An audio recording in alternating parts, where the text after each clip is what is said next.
you're gonna be safe at the beach, just know that the ocean can appear safe one second and it can be deadly the next. It looks calm, it looks safe, and then a set of waves come through, the rips start pulling, and it's suddenly just a totally different environment. Before you enter the water, it's really important to take a look at the conditions and take note of where the rip currents are, where the shallow breaking surf is, where the sandbars are, and where the best surf is.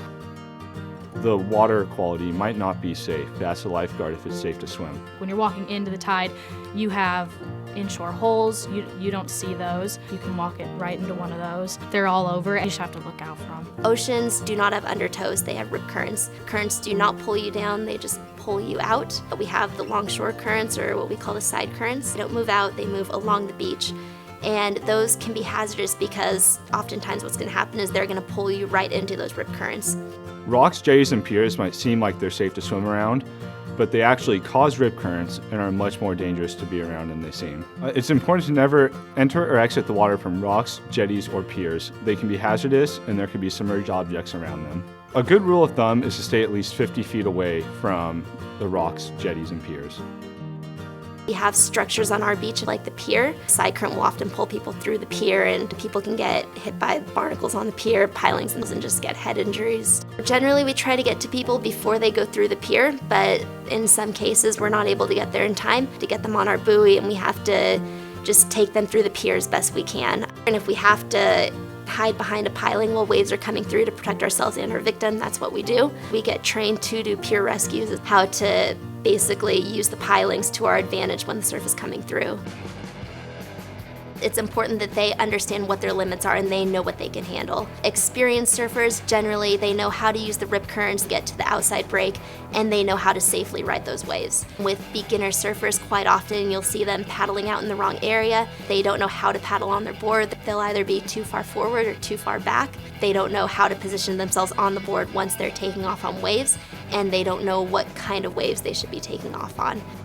We're trained to spot people who might be exceeding their limits out there. If you're learning how to surf, stay on the inside in the whitewash. Don't go to the outside where the waves are barreling. If you're body surfing, we like to see that you have a good swim stroke and that you have fins on. If you're gonna go body surfing, fins are just mandatory. If you're learning how to body surf, stay on the inside and ride those waves. You know how to protect yourself, keep your hands out in front of you.